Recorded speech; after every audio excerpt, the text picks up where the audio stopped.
I'm Ashley Chancellor. I'm Beau Maddox. And this is Collateral Gaming and Collateral Cinema.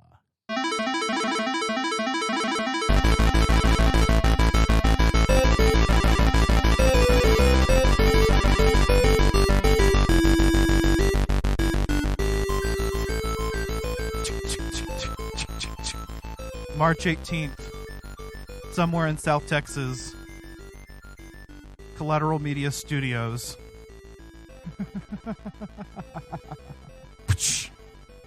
Court is now in session for the trial of Phoenix Wright Ace Attorney, as presided by Collateral Gaming, the only video game podcast that matters, where we focus on good games, bad games, and everything else in between in the world of gaming.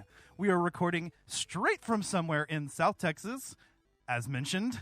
And yes, my friends, we are a 420 friendly podcast. So whatever you have, smoke it if you've got it, my friends. Salary cutting noises.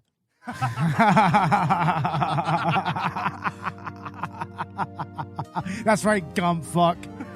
Yeah, you get what you deserve. All cops are bastards. All cops are bastards, especially Mike Meekins. Especially Meekins and especially Gumfuck. Especially Gumfuck. Alrighty. Yes, we do have Collateral Cinema joining us for this episode, as this is technically the second part of a collab on the Ace Attorney franchise. I mean, we did Takashi Miike's Ace Attorney movie on Collateral Cinema, right, Beau? Yeah, and that was interesting then, and I hadn't really gone through the game properly. You know, I've kind of seen like bits and pieces of it, but now that I've really seen the game in action and compared it to the movie, it's like, wow, it's like that's like one of the first movies to really adapt its source material's gameplay, like almost like note for note. No kidding, dude. So anyway, we are here to talk about the Phoenix Wright Ace Attorney Trilogy this month. This part one, we're actually going to focus on the first game of the franchise, Phoenix Wright Ace Attorney, known in Japan as Gyakuten Saiban or Turnabout Trial. So, but before we get into that, of course, before we go over the facts of the case, we are going to talk a little bit about the news because, I mean, first of all, it's been a while since we've actually had a proper numbered episode on Collateral Gaming. The past couple months, it's just been a struggle getting everybody together and, just lives being busy and shit. But glad to be back with another regular episode. And so, just going to kind of cover everything that's gone on since January. Indeed. I mean, there's a lot of interesting stuff that's gone on since the beginning of the year in the world of gaming, right? Yeah. So, first of all, this actually just happened yesterday, but rest in peace, Mr. Lance Reddick. Yeah, it was all over Twitter. When I was at work, I saw it, and it's like, oh man, he was in John Wick, he was in The Wire. I mean, he was a character actor in some very important movies and TV shows. It's like, man, he was only 60. It's like just out of nowhere. Damn. Exactly, man. It's really sad. It just came out of nowhere, sudden. Apparently natural causes, but yeah. And I mean, he's one of those actors that you've seen him somewhere in some popular franchise or some movie along the way. He's notable to the gaming industry because of not only his work in the recent Resident Evil Netflix adaptation, for better or for worse, right? Yeah. I would like to believe he's probably the best part of that, but I haven't watched it yet. And as well as his work as Sylens in Horizon Zero Dawn and Horizon Forbidden West, both games we've done on the podcast. And man, he was just phenomenal doing the voice and motion capture performance in those games. I mean, man, my heart aches. And I'm kind of wondering, what they're going to do about his continued role in the next game, Yeah, I mean, I'm not familiar with his roles in those games. By the way, I haven't really played them, but that's assuming he survives the events of Horizon Forbidden West. I never beat it, so. Oh, I got you. I got you. I don't know. But yeah, I mean, but yeah, it's a phenomenal loss for the world of television, the world of film, the world of gaming. I know. I mean, yeah, he's just somebody that has just been a stalwart of all those particular communities, and yeah, it's very, very sudden and very, very tragic. Exactly. Yeah, 100% agree. So yeah, I mean, our hearts go out to his family and whatnot. I mean, that fucking sucks. He was only 60, man. That's very young, scarily young, like really. No shit, bro. Well, in better news, we did get a Nintendo Direct during this gap of time, and we did actually cover Metroid Prime Remastered as a game launch review last month, but I really wanted to actually kind of go over some of the stuff that happened at the Nintendo Direct, because I think it was like the best news I've heard. I mean, I think all three of the gaming companies, Microsoft, Sony, and Nintendo, are not showing up at E3. So like when the Nintendo Direct, all the attention was on that. So we did get, in addition to a shadow drop of Metroid Prime Remastered, which is fantastic. Check out our episode on that. We also got a new Tears of the Kingdom trailer, and obviously more hyped than ever to play that fucking game. I cannot wait for it to come out in May. I know already it's going to be my game of the year. Awesome. Yeah, I mean, new Zelda is always an event, you know. Seriously. I mean, I'm not even that much of a Zelda fan, and even I understand, you know, the hype behind it, you know, because I mean, they do at least try to expand the gameplay in every iteration, so Yeah, and even though this one is definitely going to be very similar to Breath of the Wild, I think it's going to add a lot to the table, in a lot of the same ways that maybe like Majora's Mask did for Ocarina, but that's a discussion for another time. We also did get a release on the on Nintendo Switch Online. We have a catalog of Game Boy, Game Boy Color, and Game Boy Advance games now being emulated on the Switch, not least of which included Metroid Fusion, so it's a great time for Metroid fans all around. I mean, I don't know. I tend to sail the seven seas when it comes to playing these types of games, so that's how I tend to play them. But yeah, if you want to get them on Switch, whatever. I mean, yeah, I have Nintendo Switch Online. I think it's worth it. It's great. I mean, I pay not a whole lot for it. I think I did the annual one, and yeah, it's not that bad. Excellent. Yeah. I mean, I understand if you're going to have a Nintendo Switch. I mean, you may as well pay for the service and everything. Well, and that's where all like the virtual console where all the titles consoles went are. to, basically. Yeah, exactly. Yeah. So that's awesome. Again, I think it kind of helps that I did get the Switch Online and the expansion pack subscriptions when I did, because you know it's kind of helping justify that purchase for me as Nintendo's releasing more games on more consoles. Awesome, good news there. I think they had a DLC for Fire Emblem Engage, and introducing Hector from Fire Emblem: The Blazing Blade. I think that was the one that was the best news to me, was coming to Engage as an emblem. Nice, that's awesome. Hell Go yeah. check out our episode on Fire Emblem Engage with Andrew Orozco from Geek News Now. That was a fun episode as well. I have yet to listen to it, but yeah, I mean, y'all talked about COD, right? The new COD game. The most recent one? episode was on COD, and that was with the Jacked Up Review Show podcast. Okay, so what was this one that you were talking about? Honestly, I'm so high I just forgot. What the fuck See, we were I'm talking about. high, and that's why I'm asking. So. Objection! Hold it. Alrighty. Anything else noteworthy in the gaming in the world of gaming? As you've seen, Beau, I mean, I don't know, you're not as much in the sphere as I am, but I know you're on Twitter, so. I mean, not entirely. I mean, I do tweet some gaming content here or there, you know, but it's usually about, you know, the latest release of something that's out on Switch, or, you know, maybe an ad for like God of War Ragnarok if I see it, you know, but. I mean, for me in the world of gaming, I just updated my RetroArch recently, so I've been having fun with that. Nice. And also playing N64 games on that. So, hey, yeah, that's what I've been doing gaming wise. And also, I guess I have a PS4 now. Yeah, I'm selling you my PS4 because I got a PS5, so there's a little bit of personal news for you guys. You got the PS5, bro. Got the PS5. I'm so fucking stoked, man. It's shit, bro. fucking awesome. I was playing Modern Warfare 2 on it in preparation for that bonus round episode we just did with Cam from Jacked Up Review Show.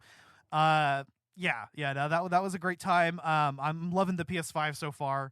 Huge difference. If you have the opportunity to get one, get one. That's all I'm gonna say. It's fucking amazing. Yeah, so that's it for personal news. I did pre-order Resident Evil 4 Remake, by the way, and there is a demo out, the Chainsaw demo, which features the whole like village segment, which is a pretty fairly accurate recreation of the village segment from Resident Evil 4 original, from what I played. Yeah, that's awesome. I really, really, really need to play it. But that first area is actually like expanded a lot. I played through the demo. It's fun, and I've been seeing that Resident Evil 4 is getting from critics 10 out of 10s, 9.5 out of 10s, like perfect scores or near perfect scores. So I'm really, really hyped now. We are doing a game lunch episode on that. So awesome. I mean, yeah, modern Resident Evil has really been knocking it out of the park for the most part recently. I mean, I don't know about the Resident Evil 3 remake, but yeah, pretty much from 7 on to this current remake. I mean, they've really been on their game. Seriously, like seriously. I mean, Capcom. I was impressed with the Resident Evil 2 remake. It was a lot of fun to play.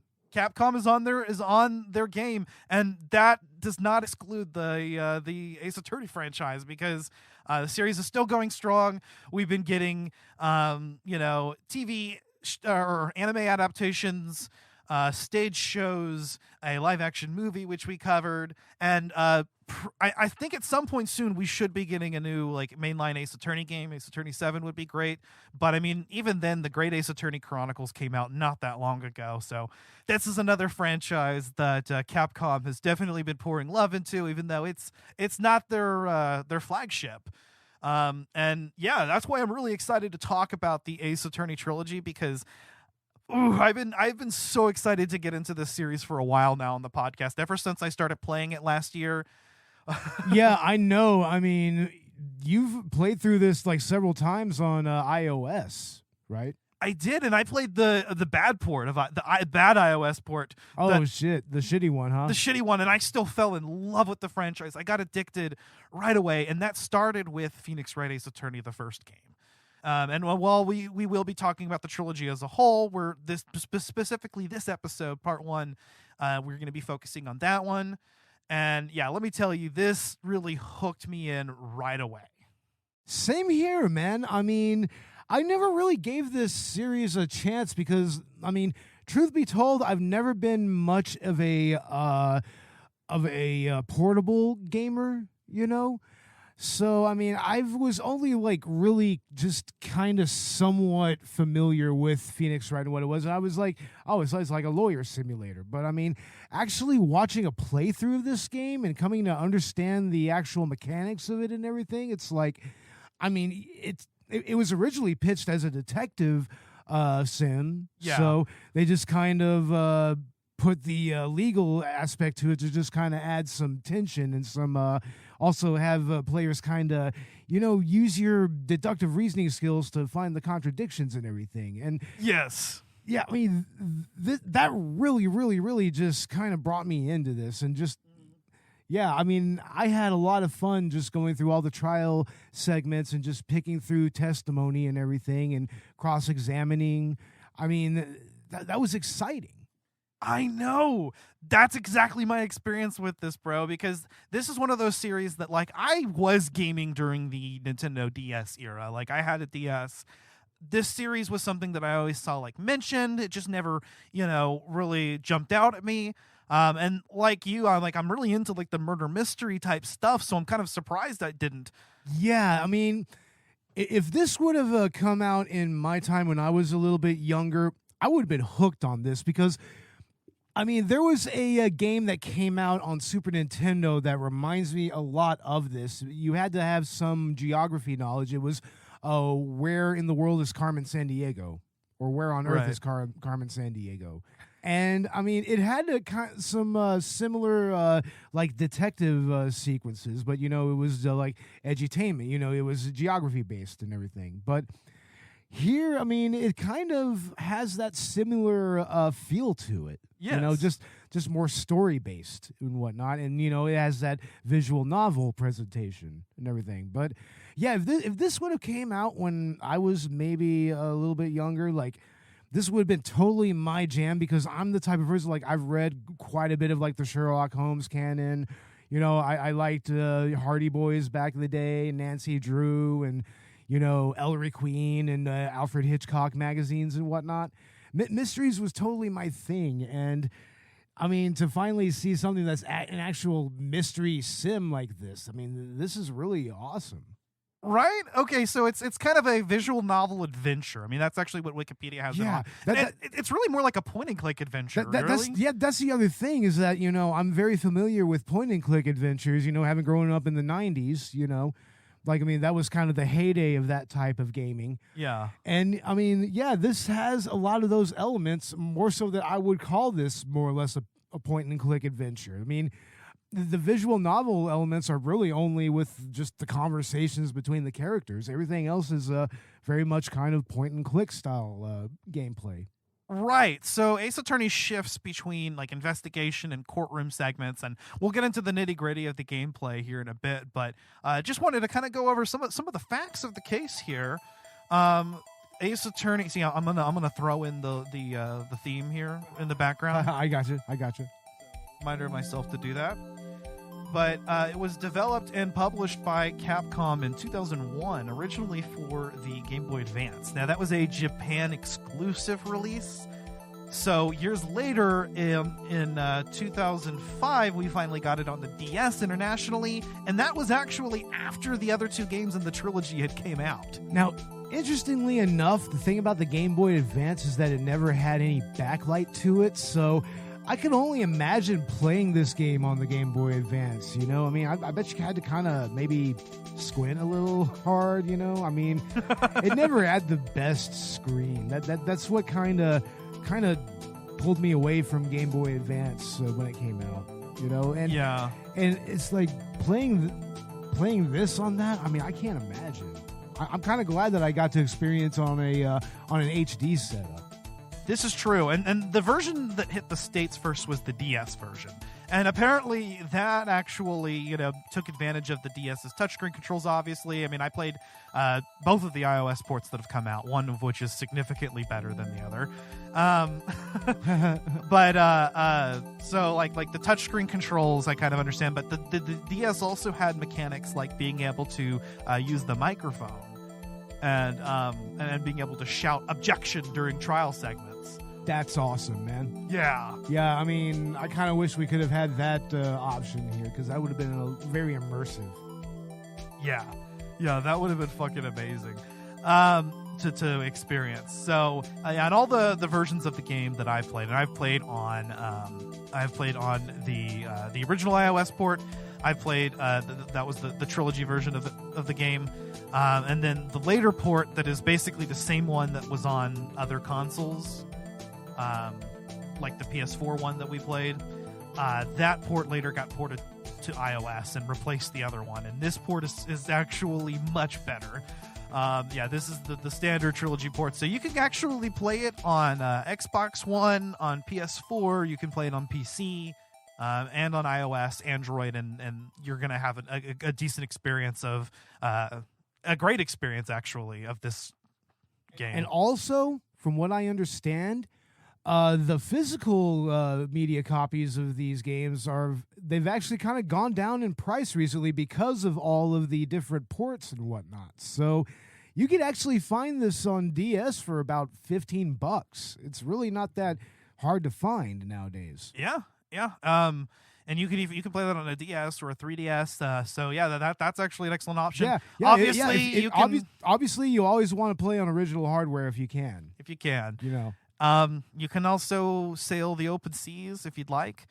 Some of the games in this franchise will require you to do that. Yo ho ho and a bottle of rum.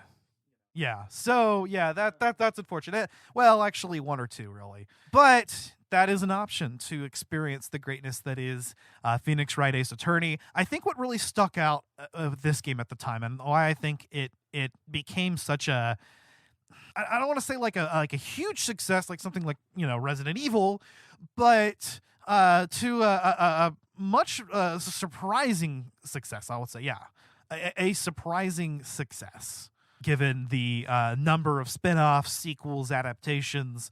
I think what that boiled down to was just this clever way of hooking you in with the courtroom segments in particular. And really, that's actually how the game starts. It starts with the the tutorial case, right, where you're defending Larry. Yeah.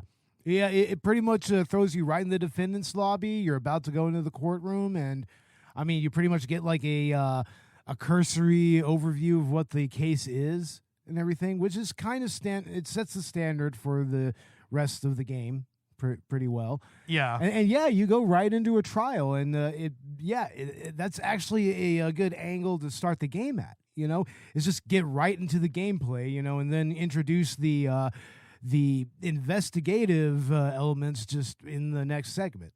Exactly. And I will say, yeah, the courtroom segments of the game are definitely where Ace Attorney shines. The investigation segments are all right. But I think like where the series really comes to life is during the courtroom, which is funny considering that it was originally, you know, kind of the idea stemmed from a detective game, but the courtroom aspect of it is really what took over and what spawned all of the clones. Yeah. That ended up, you know, in fan games and whatnot. Oh, the fan games. I can't wait to get to the fan games. Seriously, yeah. Oh, no. I know what you're thinking, and no. Objection! Well, objection? Well, I can override that objection with these updated autopsy reports. What, did Gumfuck not tell you? Gumfuck not tell you? Salary cutting noises. Actually, objection, dumbass. Haven't you heard? You absolute failure. Did Gumfuck not tell you? Your garbage excuse of a hypothesis, I'll shove my entire cravat up your ass because it's fucking wrong. Why? Well, you little bitch. If you could take a look at this motherfucking up. But yeah, no, the courtroom segments are a lot of fun. I think what was really awesome was the whole aspect of like cornering the culprit of the case, right? Like at some point, one of the witnesses is the real culprit. And you're trying to basically prove beyond a shadow of a doubt. You're actually basically putting them on trial in order to acquit your client at the end. I mean, that's pretty much how it goes in every case. Yeah, it is kind of a crap sack legal system that you have to deal with here. I mean, the burden of proof is entirely on the defense, pretty much that the defendant is innocent, and it's like, yeah.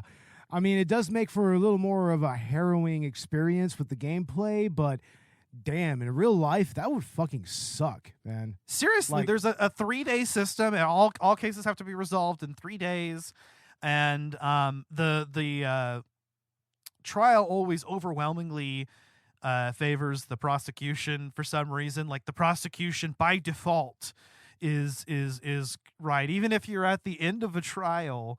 And you've basically proven it. You just don't have the decisive evidence. If you lose, if you happen to get a game over at that point, you know, the judge does rule guilty. So, oh yeah, you could totally make the wrong decision and get a guilty verdict for your client. And I mean, we haven't really experienced that.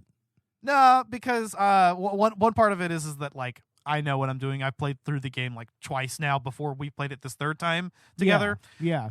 So like I know the game pretty well, and on top of that, I'm a master of saving and reloading. And this game, and most of the modern ports, gives you the ability to fucking save nearly anywhere you want to within a trial, and you can reload. And you know what? That's fine. That's part of the gameplay. Yeah, it's totally acceptable. I mean, it's pretty much the RPG logic, you know. Save, and if you haven't saved yet, save again. Yeah, but where the meat comes is you know, it's basically like this is what solving puzzles and dungeons is to Zelda.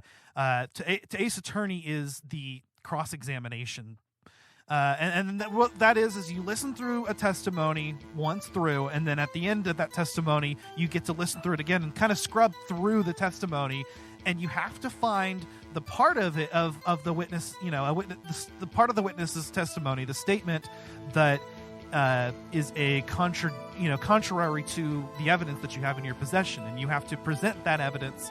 And there's just something that's really exciting, and determining that, right? There really is. I mean, it's where, people who have really strong reading comprehension, they're the ones who will really excel at these games, you know, because you really have to just hang on to like every word that the witnesses say. You really have to hang on to all that. You really have to listen during the investigation phases. You really have to take things to heart and commit things to memory and whatnot. I mean, it's a lot to take in, but I mean, it's so rewarding when you're actually in the courtroom and you're whittling down a witness's testimony, and then it starts going on a tangent, and then you lead to the truth. Exactly. And I think that's the most satisfying part of it is finding the truth, pursuing it. Even whenever you don't think that the current line of thinking is going to, support your case with your client, you have to pursue the truth no matter what it is. And you usually end up turning these trials about. I mean, that's where the Japanese title comes from, Turnabout Trial. And the title of most of the episodes has Turnabout in it. But it's the idea of turning a case on, upside down and just completely, locked room mysteries are not uncommon in the Ace Attorney franchise, and there's always some convoluted way, and they get more and more complicated as you move, especially through the trilogy. It really is. I mean, of course, I only have a little bit of an understanding of the other two games because, we only did the first game. Yeah. But yeah, just seeing Phoenix Wright actually grow from a rookie all the way up to an actual seasoned pro. I mean, that, from my understanding, that's like the best experience of this game. Yes, it's the best part of the game. Is just you're kind of growing along with Phoenix a little bit. Right, exactly, and it's a lot of fun. So the story starts, of course, with Phoenix defending his childhood friend Larry Butts. When something smells, it's usually the butts, right? It's usually the butts. It always is, right? Yes. Especially in that Steel Samurai storyline. It's like, oh my God, come on, man. Something smells, it's usually the butts. So you're defending Larry at first. You have a lifeline, essentially, who saves the trial for you at one point, which is Miike, the mentor. And apparently the tutorial case wasn't originally included in the game. Originally, it would have started with the second case, Turnabout Sisters. But they decided to include a tutorial case which kind of explained the mechanics of the game to you and also had some of a demonstration of the relationship between Mia and Phoenix. And it really is an interesting relationship. I mean, she really has taken Phoenix under her wing and everything, and she's really nurturing his abilities in court and whatnot. Yeah. And that's what makes her early death in the series so interesting, It really, really like just influences just everything that comes after it, especially when you get into like the DL9 case and what now? DL6. DL6. Yeah. That's crazy. Yeah. Yeah, no, I like how, the film actually covered, I think, Turnabout Sisters, which is the next case, and Turnabout Goodbyes. So you kind of understood the major, plots and twists and characters of those. But, really, I we got the opportunity together to kind of now compare that experience, which I'd already gone through before, but of seeing, that full, those expanded cases, right? And like all of the investigations in between and. Yeah. Yeah, and just, some of the most outrageous characters that just come to life. I mean, even within, like, the next case, Turnabout Sisters, you have Red White. Oh, man, Red White. He's a lot more ostentatious in this version than he was in the movie, needless to say. Like, he's very flamboyant. He's got pink hair. He's pretty much like, hey, I own everything, man. It's like, you can't touch me. Turnabout Sisters is the case where your mentor from the first case, Mia Fey, is dead, and now you have to defend her sister Maya, who is arrested. And charged with her murder, we might add. Right, exactly. and so, like, right away you kind of get the sense that Maya is just not the culprit. I think as a player, it's very obvious. Well, that, and they also show us the culprit at the beginning of the episode, right? Oh yeah, of course. I mean, it's really the only other case that kind of does that in the first game. two do that, yeah. The first two, yeah. Kind of show you the culprit, so that when you see them take the witness stand, you kind of like go off and be like, "Oh, I've seen this guy before. Okay, is this the culprit?" It was, yeah, exactly. So yeah, I think it's really well done. But anyway, yeah. So you're defending Maya, and I think right away we just know, like, there's no way she could have done it. She's just way too sweet. Absolutely. I mean, she's a very naive, young, and just, inexperienced kid, and I mean, she just had that dumped in her lap, her sister's death, and now she's being accused of it. It's like, I mean, yeah, you gotta help her, man. It's like, you gotta help her out. I know, like you just immediately want to do that, and I love how the game just kind of pulls you in. Like, I was hooked in just from that first trial segment, doing defending Larry and cornering Mr. Frank Saw It. Oh yeah, that is hilarious. Whenever he gets flustered and he just throws that toupee at you. That's what it's about. Is the culprit witness always has a breakdown animation, and it's fucking amazing.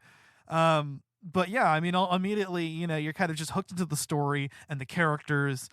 You had some time to kind of get to know Mia, and so you do kind of feel the loss there for Phoenix. I mean, that's a lifeline that he had, and now he's on his own defending Maya and then himself. But Mia is still very much a present character throughout most of the game, as well, in her own way. Because of the spirit channeling. And that's what really actually took me out for a minute. Because when I was playing the game, I was just like, okay, it's like a courtroom drama. She's like, okay, she's a spirit medium. But, like, she doesn't really do that. And then she really does it. I guess the skeptic in me should. I know. Yeah, and she pretty much takes up Mia's form in Maya's clothing. And her tits enlarge. Yes, her tits enlarge. They become much larger. Mia is fucking. She does have that maternal quality to her. Does, but yeah, no. Mia is hot, and Maya is one of my favorite characters. I mean, she's just so adorable. She is great, man. It's like she knows how to liven up the situation, whenever. You know? But I mean, she's also very sincere and very, heartfelt at times. Exactly. She's genuinely one of my favorite characters, and I'm so glad they reintroduced her back in Spirit of Justice, because, like, I really missed her whole dynamic with Wright. Wright himself, I mean, Phoenix is, I think, actually kind of a really interesting character, because he's not just like one note or like faceless. He's actually got quite a bit of character to him, right? Lots of personality to him. I mean. And like I said, you see him grow throughout the different games, So here in this game, you really feel his naivete, but you also see it kind of, melt off as he becomes more and more confident in his court cases and everything. And he does get more confident over time, and especially in the later games. And it's actually really awesome to see his journey from, a rookie attorney to, a name in the world of, in the legal world. But what I like about him is that he's also very sarcastic. Oh man, his wit is top notch, especially if he has to go toe to toe with people like Edgeworth all the time. He's got to have that a little bit of that wit. Yeah, but also dealing with Maya as well. I mean, she's still just kind of to him an annoying kid. So he always plays the straight man, but then like when you see his ass get kicked in court. Oh yeah, man, he could be a little goofy. Yeah, I love like that mix with his character, and it makes for an interesting dynamic with Maya, and of course with Mr. Edgeworth. Did Gumfuck not tell you? Actually, objection, dumbass. It's because your entire fucking hypothesis is wrong. I'll shove your entire hypothesis up I'll shove a cravat up my ass because it's fucking entire- wrong. Your Your entire hypothesis is garbage. I'll shove it in my cravat up your ass because it's fucking wrong. That's it. Yeah, there it is. There it is. Oh man, the memes that this game inspired are great. Actually, The clown girl. the clown girl. It's like That was from a later game, but even this game introduced the Almost Christmas meme, and then the Ace Attorney shitposting group, Ace Attorney ladder posting, actually has around Christmas time they changed the name to Ace Attorney Almost Christmas posting. it's almost Christmas. Every December, yeah. It's Almost Christmas means it wasn't Christmas. It's weird that became that particular line became a meme. That's funny. And then, of course, the ladder joke, which is a gag that appears actually at least once in every game, apparently. So is it a ladder or a step ladder? Well, I think that maybe you shouldn't think so narrow-mindedly about it, or whatever the fuck Maya says. I think it's a ladder. Actually, it's a step ladder. Objection. Overruled. It's a fucking ladder. Hold it. But yeah, the dynamic between Phoenix and Edgeworth, I think, is really central focus. I mean, obviously, they're the internet's favorite couple, and you know what? At one point, I was Phoenix and Maya from like game 2 on. Now, I don't know. I might be switching allegiances on my by my third playthrough of the game. Phoenix and Mia all the way. Phoenix and Mia, if she was because she was Mia alive. Mia has somebody.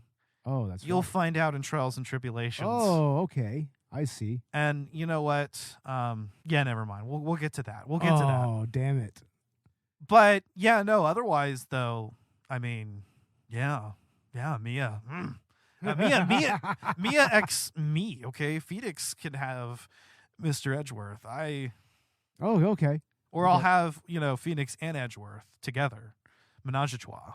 I'd be cool with that. Oh, okay. Gotta get that prosecution dick. Gotta get that lawyer dick. You know what I'm saying? I guess so, bro. Oh my God. I mean, my sexuality is actually Ace Attorney prosecutors. Let's be real. Ace Attorney prosecutors. Wow. Yeah. Edgeworth, Franziska von Karma, to be specific. Not the other one. No, just no. No. And Godot. Godot. Daddy. The dude with the visor drinks the coffee. You'll love him too. Trust me, bro. But Edgeworth. Yes. Okay. This is actually more of like a character journey for Edgeworth in a lot of ways, isn't it? It really is, because I mean, he starts off all brash and cocky and everything, like he's always getting his guilty verdicts, but when he starts clashing with Phoenix Wright, it starts to kind of challenge him a little bit, especially the nature of the cases that he gets involved in, like especially when we start getting into the DL6 case and whatnot, and the origins of that, and how that led to his current predicament in that particular episode. But I mean, Edgeworth, he at the end of the game, he is pretty much like done with all this shit. He's done with the corruption. Yep. He's starting to realize that, maybe he was just as much of a pawn as anybody else was in the end. He has a really interesting character arc, especially considering that there are technically, 2 different versions of the story, because the original GBA game had the first 4 cases and it ended with Turnabout goodbyes. But the DS version, the international version of the game, added Rise from the Ashes to the end, which has even more interesting implications for Edgeworth as he appears in Justice for All. Which I guess you'll get to see. But I mean, he does really go through like a character journey here, because to start off with, he's prosecuting against his childhood friend, because Phoenix, Edgeworth, and Larry are all they're childhood friends. They're all childhood friends. Yeah. Yeah. By the way, Edgeworth is Edgeworth because nobody calls him Miles. In fact, if his father were still alive, he would say, "No. My name, call me Gregory. My son is Mr. Edgeworth." Edgeworth. Or Edgy. Or Edgy Poo. Edgy Poo or Worthy. Worthy. But he has an interesting character arc, right? Because he goes from prosecuting his childhood friend and getting defeated in it for the first time. His as of then undefeated record broken. Gets his ass kicked again, so that wasn't just a fluke in Turnabout Samurai. And then he sits in the defendant's chair and Turnabout goodbyes.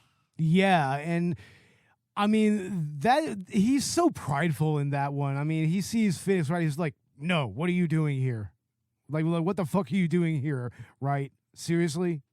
Yeah, and you actually have to convince him to, in order to defend him, and Phoenix defends him, and then poor fucking Edgeworth gets caught up in another case that has unfortunate, consequences on his psyche, because Rise from the Ashes kind of deals with a lot of the corruption that went behind the scenes. Kind of, I guess, tying into Edgeworth's more sympathetic character in the later games and kind of basically resolving that, rumor of did he forge evidence? Did he not? Well, yeah, of course, it turns out he didn't. We'll say that, thankfully. But, I don't know. But he's fucking done. And so they actually, originally when they released the later games, there was an inconsistency error because of the added Rise from the Ashes case, but that's since been resolved in newer trilogy parts. But yeah, no, it actually has pretty interesting implications on his character arc overall. And yeah, like you said, I mean, seeing Phoenix grow from rookie to that takes down Manfred von fucking Karma. Oh, Von Karma, that bastard. That bastard. Isn't he a lot more sinister than he was in the film, do you think? He's very sinister.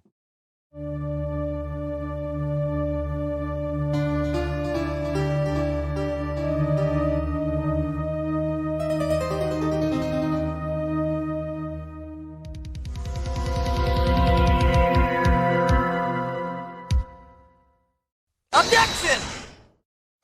The original courtroom adventure is back. Bigger and bolder than ever before.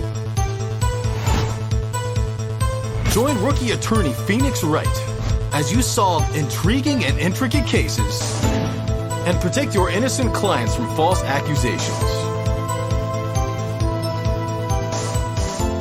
Unreliable witnesses work relentlessly to stack the deck against you. Turn the tables around, see through their lies, and call them out. Objection!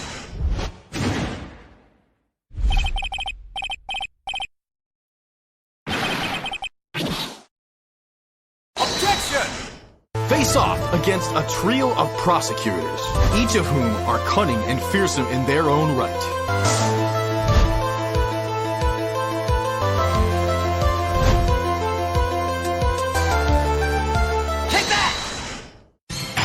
Experience a battle of wits unlike any other. Uncover the truth and save the day.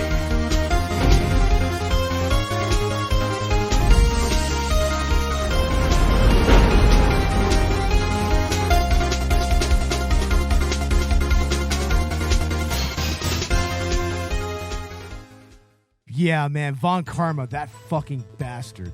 Jesus Christ. Man, he rules everything with an iron fist. Like, I mean, he's even like just directing the judges like, "Judge, it's like, verdict, now." Yes, this fucking bastard. He is just, Von Karma is the man he's the final boss of the game, basically. So you have Turnabout Sisters where you defend Maya. She joins onto your team. She becomes your assistant through the rest of the series, through the rest of the game. You go through Turnabout Samurai, which was kind of a more like one-off case. I mean, that was one that you got to see for the first time. Yeah, that's kind of an okay one. I mean, I've heard that there's a little bit of a meme in the fandom that, the third cases are usually kind of the shitty cases. Sort of. They're usually the weaker ones in the game. That's true. That's very true. Turnabout Big Top. Yeah, but what was... And let's see. Third one is it Recipe for Turnabout? I think it is. Yeah. Yeah, those are typically that is the weakest one of that game too. Yeah, they're typically seen as weaker episodes, but I thought that it was cool because it was based in a TV and film studio, man. I mean, and And, it's obvious, that, there were, like, fanboys, like, old bags of fangirl of the victim and everything, or the erstwhile murderer. I don't know. Yeah, exactly. And then there's the fucking Salmonella character. Salmonella. Oh, my God. By the way, yeah, the names. So there was, Frank Saw It, Frank Red Saw White, It, April May, Penny Nichols. the Dick Gumshoe. Dick Gumshoe. Why haven't we talked about Gumshoe? Gumshoe is the lovable. Gumshoe is the best, man. I mean, he's still a bastard, but he's a lovable bastard. He's a lovable bastard, man. I mean, yeah, he really grows on you, like, really, really quickly, and I mean, he idolizes Edgeworth so much, which is kind of adorable in its own way.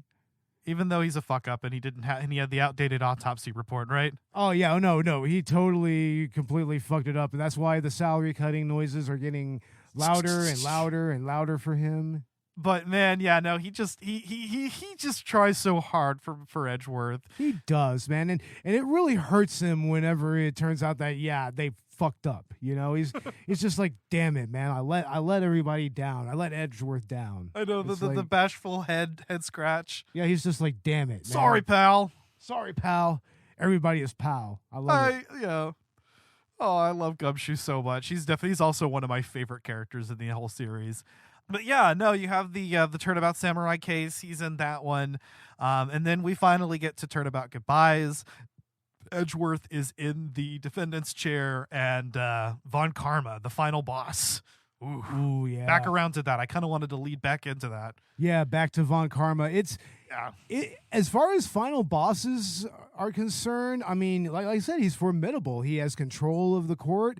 I mean, he pretty much knows your next move and everything. I mean, he has a retort for every contradiction that you bring up. I mean, you really have to kind of wheedle at him a little bit, kind of needle at him and just kind of, chip away at his facade. Well, he's perfect. And he has an undefeated 40-year record as a prosecutor. Except for one day, which, yeah, leads to his downfall. The one imperfection in his record leads to his complete, downfall. And, it is basically, it is implied in the later games that he was executed. Well, I mean, good. He's a bastard. Fuck him. A fucking bastard. But yeah, no, like, he controls the courtroom, like you said earlier. And so just trying to pick away at that and really, like, just constantly, having to struggle to get the upper hand against his perfectly composed testimonies and just finally just needing almost a little bit of luck to even, find the evidence that's really gonna be the... Yeah, because in that case, there's some testimony that is almost like just so rock solid that, I mean, we had to kind of go over it like several times over it. Yeah. I mean, you really have to like kind of parse through everything and like really look at the evidence that you have and just make sure that the evidence that you want to present is going to, beyond a shadow of a doubt, prove what you're trying to say. Exactly. And I think that's what's most fun about the game is just finding the logical progression to really unravel the case. And sometimes you're there and you know exactly what it is. And I think a great example of that is the final trial segment in Turnabout Goodbyes, where you're just really nailing the coffin on Von Karma, putting the pressure on for both the current case and the DL6 incident from 15 years ago. It is just fucking amazing. I think there's that sense of satisfaction when, no, I know where this is going. I mean, you and I were just getting into it. The pursuit theme is playing. And then we finally find something in the testimony. We're like, oh, wait, no, they fucked up. They fucked up. It's like the Minutes to Society, Robert? Robert just walked in. It's like, hey, you see what you did there, right? You done fucked up. Exactly. I mean, you get to that moment there, Slipped up. They slipped up. It's like, no, you fucked up. Yep. Yeah, exactly. You bought the beer at 12:30. Exactly. And it's just honestly on its own, I mean, I still see how it works as a fitting conclusion to that game. It really is, I mean, I know that there's some people that kind of we're a little upset with it being canonized, sort of, because it kind of messes up like Edgeworth's storyline a little bit. Oh, you're talking about Rise from the Ashes. Rise from now. the Ashes. Oh yeah. Yeah, Rise from the Ashes also definitely works, but it's best to kind of just view it as like a separate standalone case. Then, because there is kind of a whole narrative arc working with the first 4 cases, which was what was translated into Miike's film, right? Yeah. But because they fit like a cohesive narrative, but Rise from the Ashes is kind of its own thing. But I will say that Rise from the Ashes on its own is easily one of the best cases in the franchise. And goddamn, was it fucking long, man. We finished that motherfucker up at 4:00 in the morning this last night, dude. And we didn't do it all in one section. Like the other cases, we just kind of bulldoze through in one night, in one sitting. But this one took a couple of nights to get through. It is, I believe, the longest game in the or longest case, sorry, in the trilogy, if not the series. Yeah, man. Yeah, you feel every minute of it too, but you really, really, really get drawn into it. It's a superlative case, honestly. And Damon Gant makes for as compelling, if not more, of a final boss than Von Karma. I almost think that Gant is probably a little more formidable. I mean, yeah, because he has his influence in the police department as well as the prosecutor's department. Yeah, he is a fucking like that. He's the chief of the police. So like, what a formidable antagonist. And you basically have to fucking take him down. And what's funny is you don't even really suspect him until the final day, or the final investigation segment, I should say, is really because throughout that point he was intimidating, but he hadn't had this jovial attitude, right? Yeah, he's so jovial. Like I actually liked him at first. I was just like, oh, he seems cool. But then it's just like, oh no, he's a massive, controlling, power-hungry dick. Yeah. Yeah. And of course you get in, you're defending Lana Skye, the sister of Emma. Emma is basically like she's kind of the Maya of this case, but she becomes her own character and appears elsewhere in the series and matures in later games. Yeah, it's really interesting to see them introduce this character, and also the parallel that they have with the Faye sisters. Mm-hmm. Yeah, because they all actually draw that parallel, right? Like Mia and Maya and Lana. I almost want to say that Emma's character model is almost close to Maya's character model. She even kind of has the little ponytail on top as well. Yeah. So I mean, maybe it was just kind of a little easier to redraw. Yeah, I think so. I think there's definitely some parallels, intentional parallels there with Emma's character, but she does kind of come into her own. Another element of the case is another character that made their way into the franchise, despite this being a later inclusion as a case, the Blue Badger. The Blue Badger, yeah. It actually, plays a interesting role in Rise from the Ashes when it was actually introduced here, right? Yeah. This was the so the Blue Badger, I believe, is an examinable prop in the background in Turnabout Goodbyes. Yeah. If you go to the criminal affairs department, but that's it. This is where they really kind of fully flesh that out. If I'm not mistaken, I just played this 3 times over, so that should be right. Yeah, and that goddamn plywood fucking prop is so creepy. It's like, god damn it. and apparently, the whole origin of the Blue Badger that actually becomes a pivotal part of the case, right? It does, yeah. It actually kind of, it points to the so-called culprit of the evidence room murder.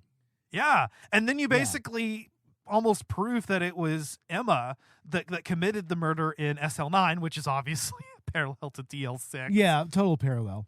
And again, dealing with in both of those cases, pulling up a trial from before that was as of then unresolved, but about to get a lid on it, and bringing up and solving both that and the current case. Really fucking awesome. That's why these two cases, Turnabout Goodbyes and Rise from the Ashes, really stand out. But anyway, using that, and then basically there's that heart-sinking feeling where you realize that, like, oh, what, fuck, Emma fucking did the SL9 incident, but then you turn it around at the end and she really didn't.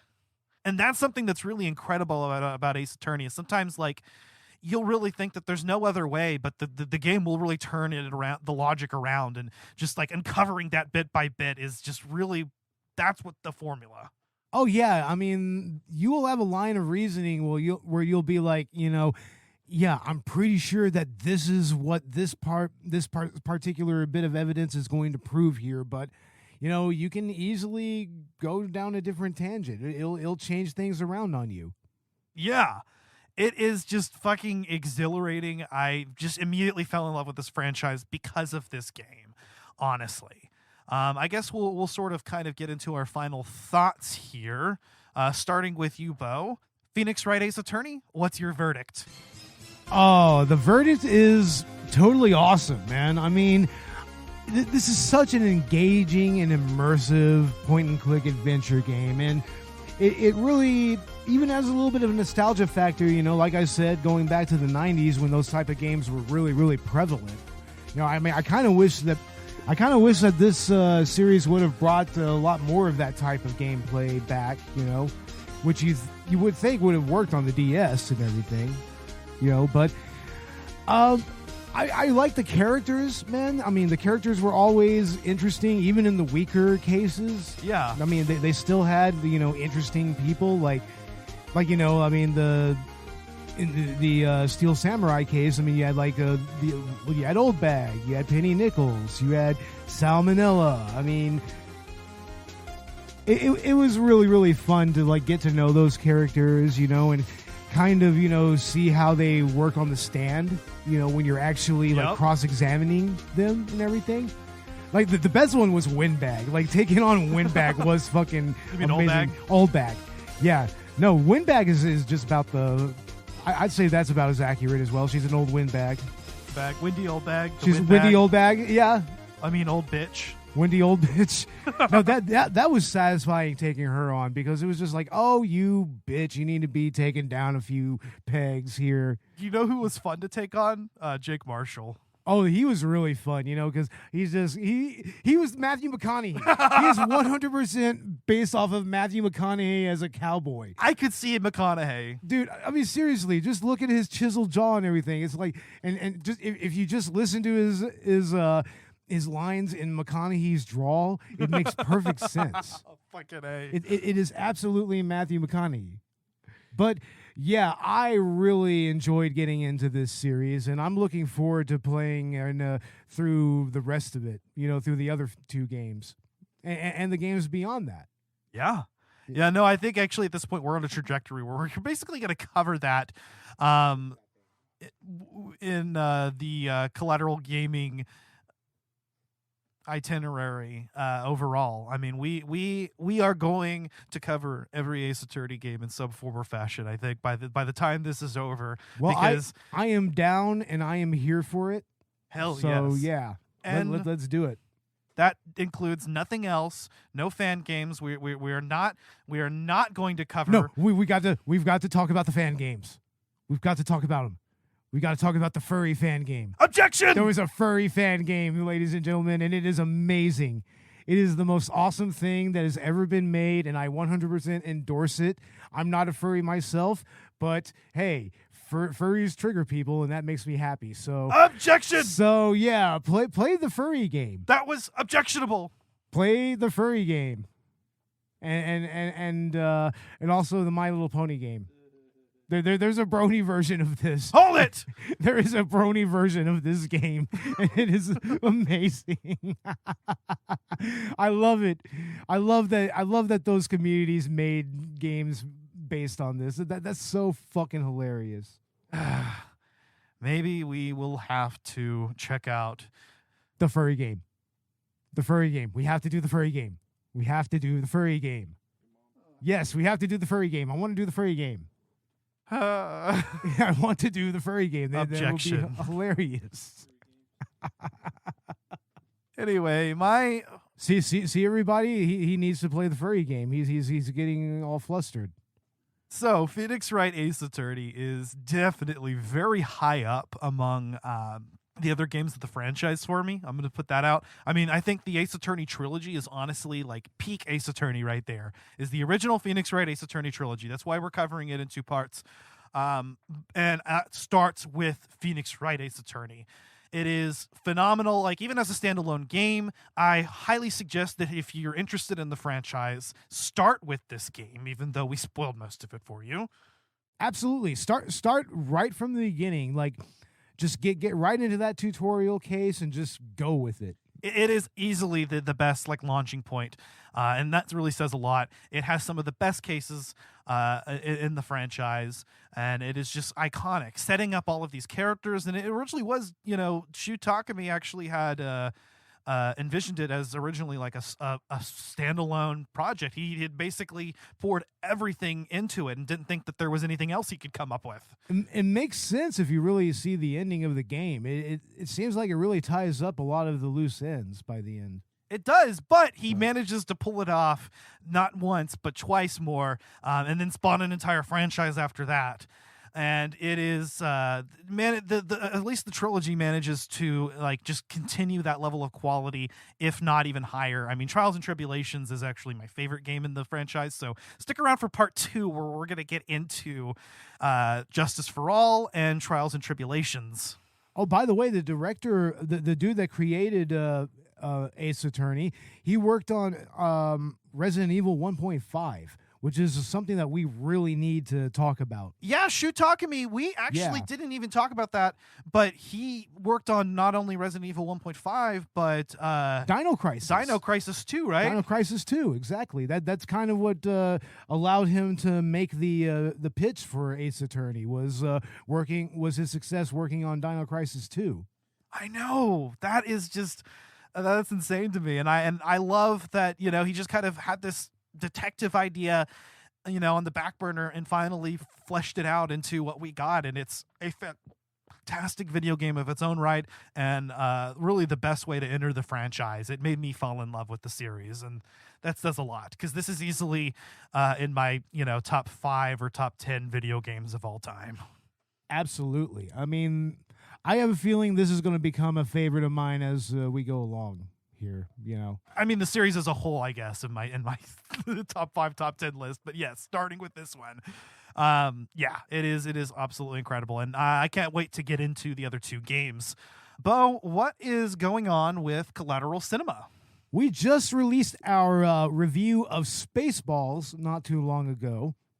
Spaceballs the movie. Spaceballs the movie. The podcast episode. The podcast episode, absolutely. We should have Teenage Mutant Ninja Turtles coming up with Hindsight movie reviews, and our season finale, Corvette Summer, with the Spy Hearts podcast. Hopefully our buddy Robert will be there for both of those. Right, Robert? I'll be there. Definitely. Hell yeah, man. And look for some more Director's Cut content coming very soon. We should probably also be having some other collaborations in the works, maybe one with Retro Anime Podcast coming up soon. So, yeah, look for that. Hell yeah. As for Collateral Gaming, we are going to be, like I mentioned earlier, examining the rest of the Phoenix Wright Ace Attorney trilogy with Phoenix Wright Ace Attorney, Justice for All, and Trials and Tribulations. This month, we will also be covering Resident Evil 4 Remake with Mr. Dan Rockwood from Victims and Villains. And I'm actually really excited. Like we mentioned earlier, the glowing reviews of the game have definitely got me hyped. Additionally, we may have another bonus round out this month, either something like game recommendations, or maybe even covering the Last of Us series, because season 1 is over now, and that's a little bit of gaming news we didn't really cover, but the season finale just released, and man, The Last of Us is just a fantastic adaptation of the source material, and maybe we ought to talk about that. Absolutely, yeah, we should. I mean, I remember when y'all did the Last of Us on Collateral Gaming back in the day. And part 2. And part 2 as well. So, yeah, it would definitely be worth it to check that out. Yeah. So, and if you like what you hear and you want to support us, go check us out on Patreon. Both Collateral Cinema and Collateral Gaming have $1 and $5 tiers. And pay any amount of money, and you will get access to exclusive Let's Play video game commentaries from Collateral Gaming and exclusive full-length movie commentaries from Collateral Cinema. And once we start to get at least 10 or more patrons, or maybe we should lower the bar a little bit, maybe 5 to 10 patrons or somewhat. Once we have 5 to 10 regularly contributing patrons, we're going to start releasing our episodes early, like a few days earlier than before we release officially. Yeah. And also, when we start getting merchandise, we'll go ahead and start giving some of that away as well, like maybe like a sticker or a coffee mug or something for like the $5 tier or whatever. Yeah. Yeah. So yeah, look for that, and also we may also do Q&As and also Patreon polls. You know, you can like determine what movies we do for our commentaries and whatnot. So just start giving us money, people, and we'll start adding some more perks to the Patreon and whatnot. So yeah, $1 and $5 tiers. You can also follow us on Twitter, Instagram, and Facebook at C Gaming Podcast, at C Cinema Podcast. Check us out on Good Pods, Podchaser, and stay tuned for more content. Season 5 of Collateral Gaming and Season 6 of Collateral Cinema are coming to a close soon. I believe with Collateral Gaming, let's see, next month in April, we are going to be doing our Bad Game Month. So we'll have Plumbers Don't Wear Ties and E.T. the Extraterrestrial, as well as our 420 special on Conker's Bad Fur Day. That's going to be great, man. And then our season finale on The Legend of Zelda Tears of the Kingdom. Part 1 will be spoiler-free. Part 2 will go into full spoiler territory. So whether that's the end of May or maybe even into June, that's where we're ending. Excellent. Hell yeah. Yeah. And then we should actually have a bonus episode out on It Takes Two, because that was something we cut out of our schedule this season. So I think we'll do that as like an interseason bonus episode. And we need to do the arcade racing episode very soon. Probably next season. That's what we should do.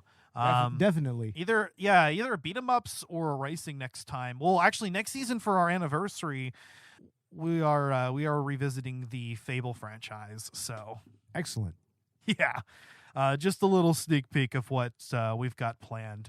But yeah, I'm really excited to get into the next 2 Ace Attorney games. So we'll see you guys then. So until then, I've been Ashley Chancellor from the defense.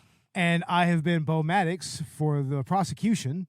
And this has been the trial of Phoenix Wright, Ace Attorney. And objection!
Collateral Gaming is a Collateral Media podcast. All music and game clips are owned by their respective creators and are used for educational purposes only. Please don't sue us. We're poor.